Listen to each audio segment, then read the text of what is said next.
if you get confused by these transition questions, one thing you might want to do before you start is just kind of look at them and see if you can kind of shorten some of these words and categorize them.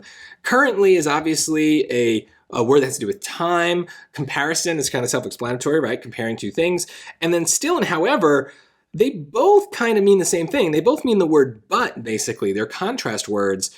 So that doesn't sound good for them, right? If they're both the same definition, then how would we know which one is right and which one is wrong? And this is a common strategy on the old SAT, where if we see that multiple transitions fit the same transition category, then they're probably both wrong. But let's go to sentences and see. Etched into Peru's Nazca Desert are line drawings so large that they can only be fully seen from high above. Archaeologists have known of the lines since the 1920s, when a researcher spotted some from a nearby foothill, and they've been studying the markings ever since.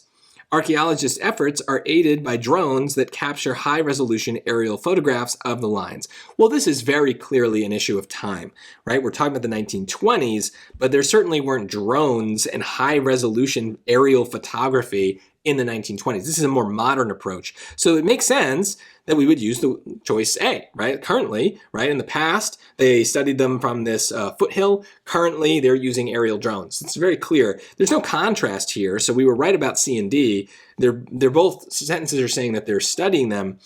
I would also say that kind of unusually in this case, choice B also implies kind of a contrast, right? If we were to use that here, it would suggest that somehow we're saying that these are different situations, but really we're just trying to say that like we're just studying them.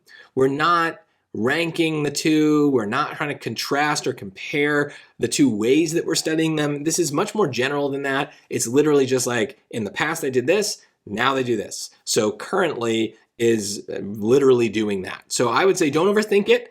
A lot of times you can kind of like just listen and see if it's a transition word that you would use. I think that gets harder when we get into words like, hence, but we don't have that here. So hopefully A also just sounds kind of natural and normal as a way to connect these two ideas.